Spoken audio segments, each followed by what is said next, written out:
सभी को राधे राधे। हम आशा करते हैं कि आप लोग ठीक होंगे, मस्त होंगे और एकदम स्वस्थ होंगे। तो कल हम बौद्ध धर्म के बारे में बात कर रहे थे। तो बौद्ध धर्म की पहली क्लास कल हो चुकी थी। आज हम पढ़ेंगे बौद्ध धर्म की अब नेक्स्ट क्लास। और वहाँ पे लिखा 29 वर्ष की अवस्था में, 29 वर्ष में घर छोड़ दिया, घर छोड़ दिया। ठीक है। इसी घटना को क्या कहा गया? महाविनिष्क्रमण। महाविनिष्क्रमण, निष्क्रमण। इसी घटना को क्या कहा गया? महाविनिष्क्रमण। कौन से ऐसे दृश्य थे जिनको देखने के बाद सिद्धार्थ संन्यास की ओर बढ़े? तो लिखोगे कि दृश्य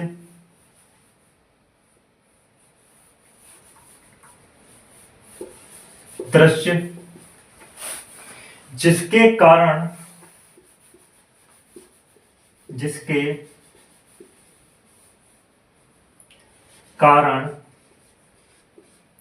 कारण सिद्धार्थ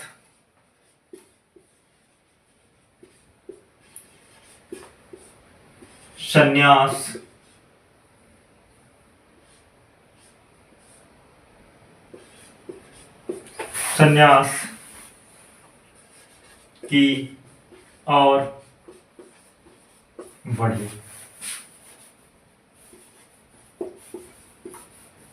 पहला इन्होंने क्या देखा था? बूढ़ा व्यक्ति देख लिया था। कैसा व्यक्ति? बूढ़ा व्यक्ति। दूसरा दृश्य इन्होंने देखा था बीमार व्यक्ति, जो दर्द से रो रहा था। तीसरा दृश्य फिर इन्होंने देखा मृत व्यक्ति, अर्थी को देखा इन्होंने। और चौथा व्यक्ति इन्होंने जो देखा वो था सन्यासी।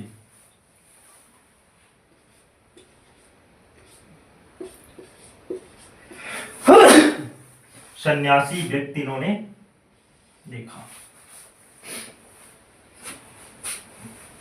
इनका जो सारथी था, सारथी इनका था जो,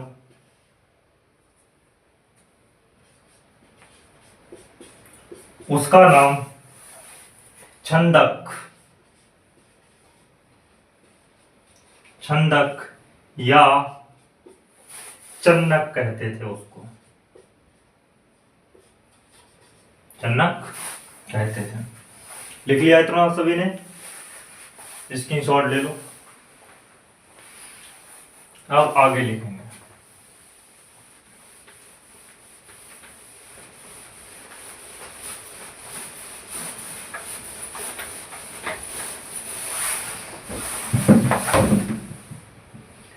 पैंतीस वर्ष की अवस्था में, 35 वर्ष की अवस्था में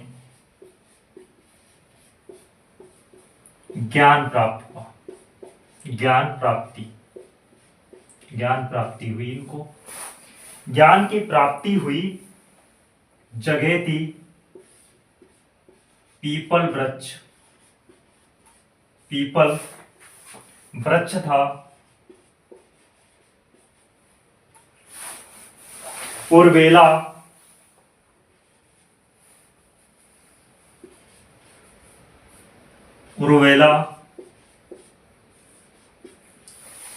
बोध गया बिहार।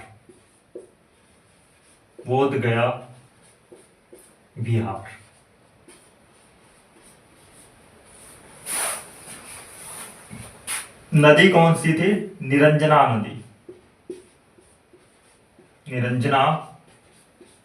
नदी थी। और दिन कौन सा था? वो दिन था बैसाख। पूर्णिमा, वैशाख पूर्णिमा का दिन। 35 वर्ष की अवस्था में इनको ज्ञान की प्राप्ति हो गई। पीपल वृक्ष के नीचे उर्बेला बोध गया बिहार, निरंजना नदी के किनारे और वैशाख पूर्णिमा के दिन। फिर इन्होंने पहला उपदेश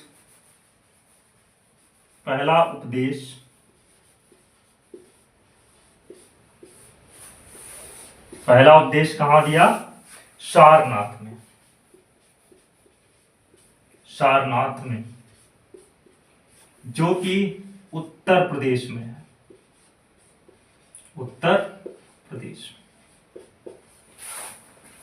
सारनाथ में पहला उपदेश दिया, जो कि उत्तर प्रदेश में है। उस टाइम इनके साथ 5 ब्राह्मण थे। 5 ब्राह्मण थे।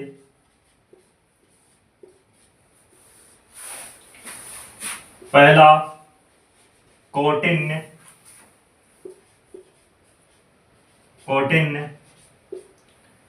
दूसरा बप्पा,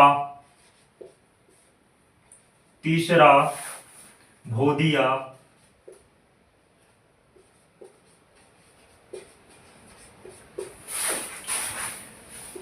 चौथा महानामा और 5वां असागी।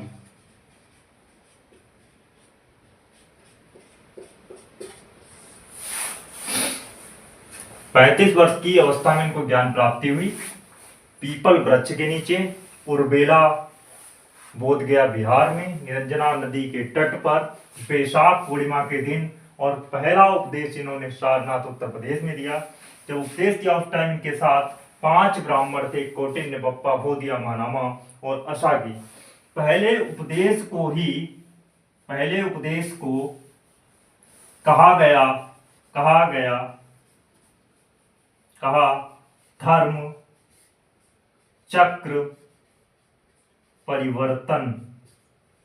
धर्म चक्र परिवर्तन।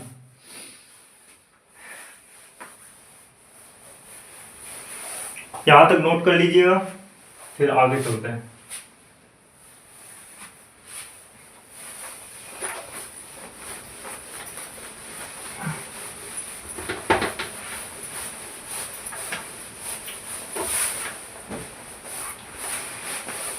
वाराणसी में पॉइंट बना के लिखते रहिएगा।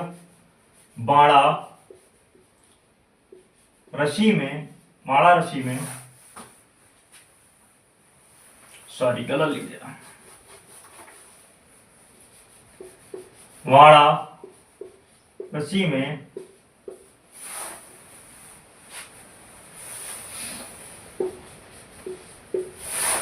यज्ञ श्रेष्ठी को ज्ञान दिया। यज्ञ श्रेष्ठी को ज्ञान दिया।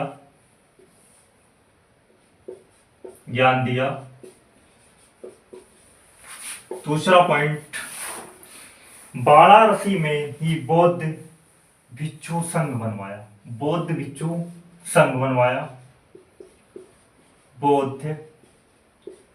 भिक्षु संघ बनाया।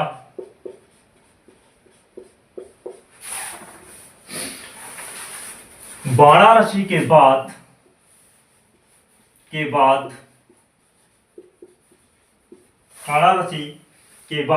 वैशाली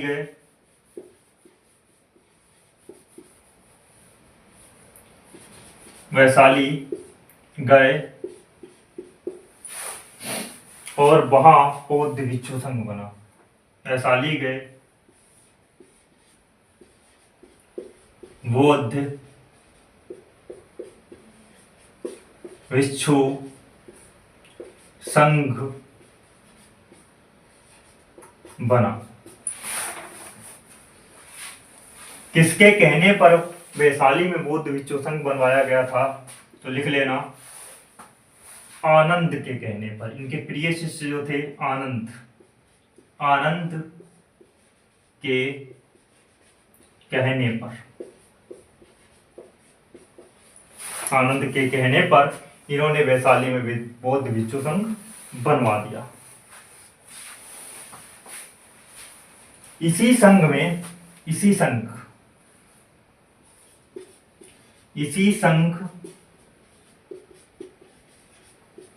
में सबसे पहले प्रजापति गौतमी जुड़ी। प्रजापति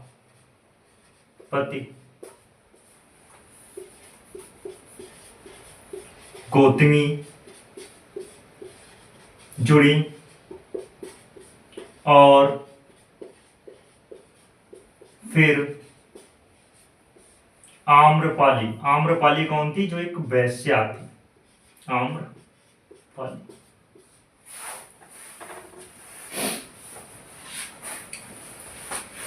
वाराणसी में यज्ञ श्रेष्ठी को ज्ञान दिया। वाराणसी में वही बौद्ध भिक्षु संघ बनवाया और वाराणसी के बाद वैशाली गए। वैशाली में बौद्ध भिक्षु संघ बना।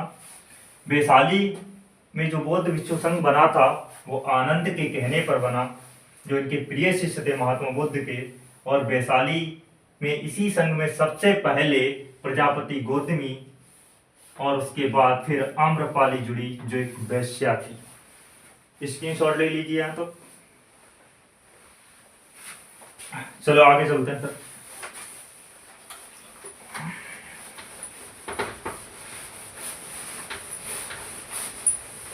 साथ साथ लिखते रहिएगा सारे लोग।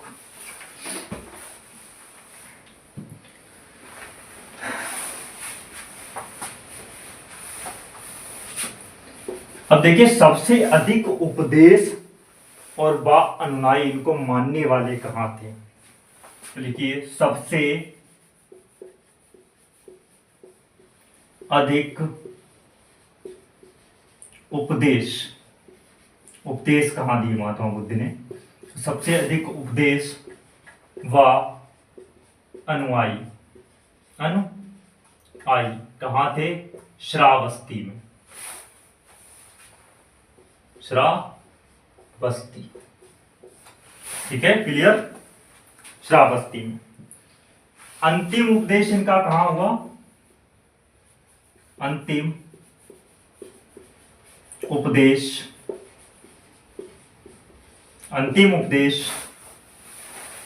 कुशीनगर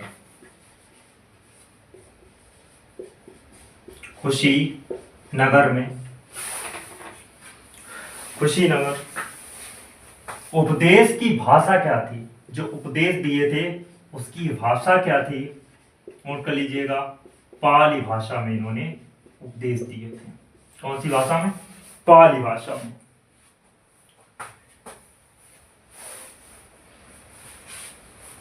और किसको उपदेश दिया था? जो कुशीनगर में दिया था वो सुभद्र को।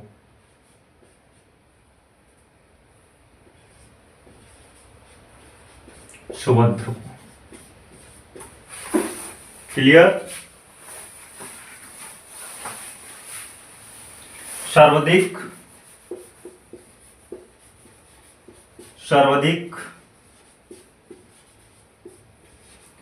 वर्षावास बिताए श्रावस्ती में।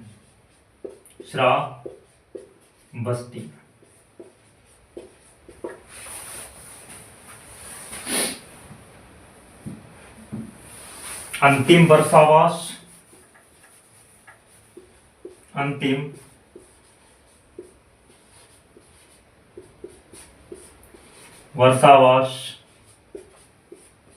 कुशीनगर।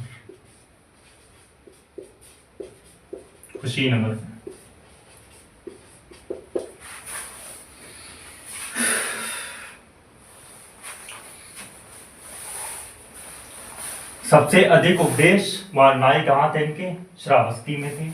अंतिम उपदेश इन्होंने कुशीनगर में दिया। किसको दिया था? सुभद्र को दिया था। उपदेशों की जो भाषा थी वो पाली थी। पाली भाषा में महात्मा बुद्ध ने सारे उपदेश दिए।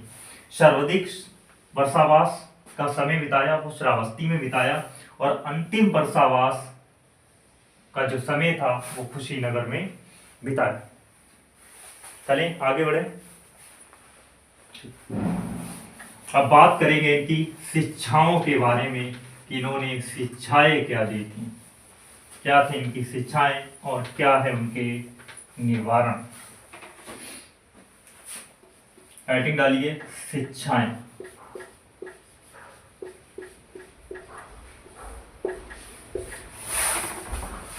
पहली शिक्षा इनकी थी कि दुख, दुख। दूसरी दुख का कारण है, दुख का कारण है। तीसरी शिक्षा इनकी थी दुख का निराकरण, दुख का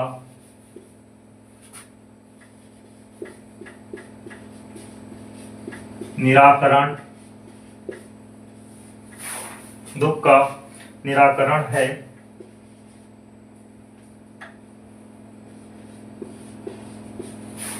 और चौथी शिक्षा इनकी थी दुख का निवारण,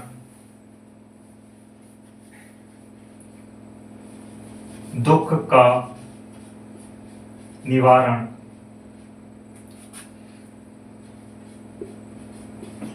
निवारण अष्टांगिक मार्ग, अष्टांगिक मार्ग से किया जा सकता है, किया जा सकता है। यहां तक नोट कर लो। शिक्षाएं, शिक्षाएं क्या थी इनकी? पहली शिक्षा थी दुख, दूसरी है दुख का कारण है, तीसरा है कि दुख का निराकरण है, चौथा है कि दुख का निवारण अष्टांगिक मार्ग से किया जा सकता है।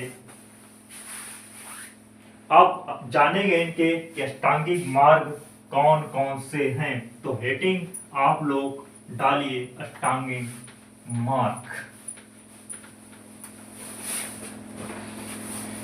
तो हेडिंग डाल लीजिए कौन से इनके अष्टांगिक मार्ग हैं, अष्टांगिक मार्ग। ठीक है, तो पहला इनका मार्ग था, पहला अष्टांगिक मार्ग है संयमक, संयमक दृष्टि। दूसरा संयमक संकल्प होना चाहिए, संकल्प।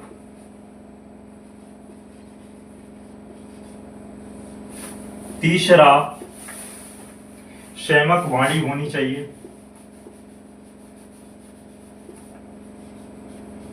संयमक वाणी होनी चाहिए। चौथा संयमक कर्म होने चाहिए, संयमक कर्म। पांचवा संयमक आजीविका, संयमक जीवन, आजीविका, आजीविका। छठा संयमक व्यायाम, व्यायाम। सातवां संयमक स्मृति, स्मृति का मतलब होता है याददाश्त, मेमोरी, स्मृति।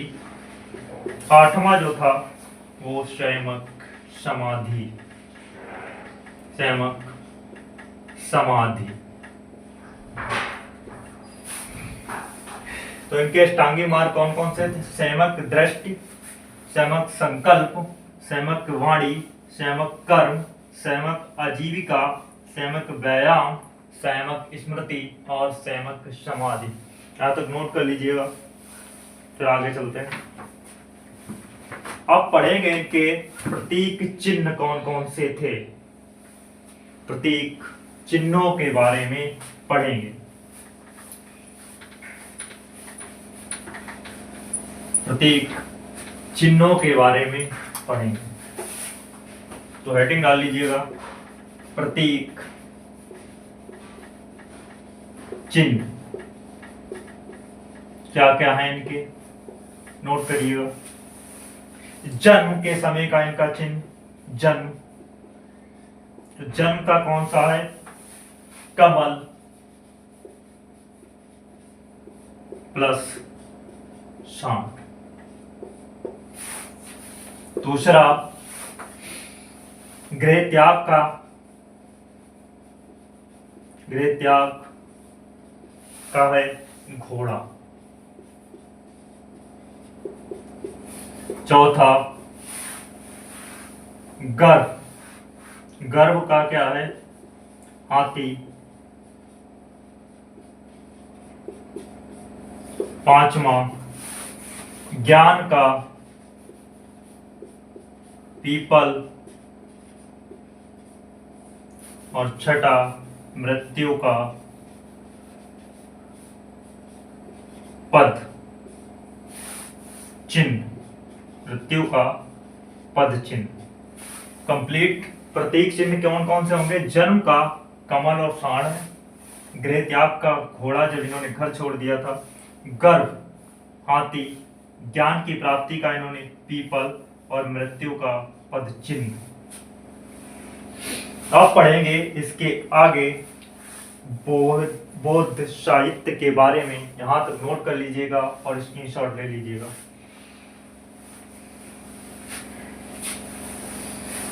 आप हेडिंग डाल लीजिए, बौद्ध साहित्य, बौद्ध साहित्य के बारे में कि क्या है बौद्ध साहित्य। हेडिंग डालिए, बौद्ध साहित्य।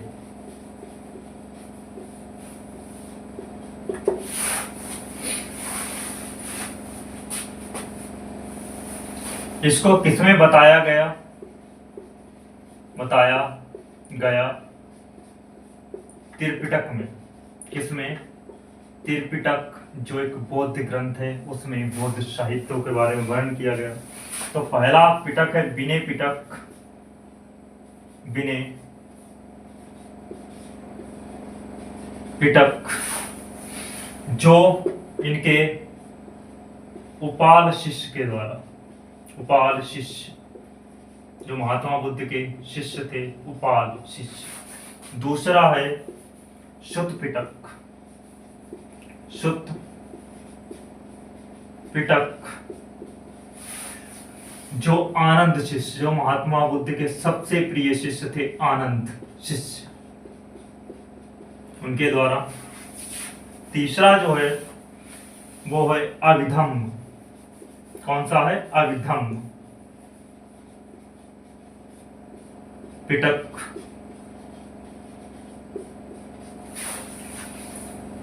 ये मोगली शिष्य के द्वारा, मोगली शिष्य के द्वारा। कंप्लीट।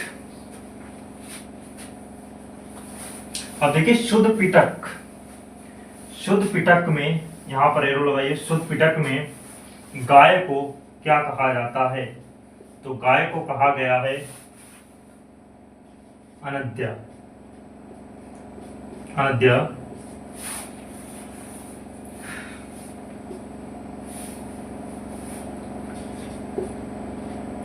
अनद्दा और शुकदा। गाय को अनद्या, वंदता, शुकदा।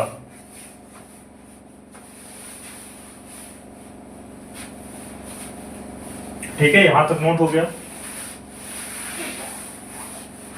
अब हम लोग जो बचा हुआ है बौद्ध धर्म के बारे में जो भी वो पढ़ेंगे नेक्स्ट क्लास में। तो मिलते हैं कल, तब तक के लिए जय हिंद, जय भारत, और अपना ख्याल रखिए, स्वस्थ रहिए, मस्त रहिए।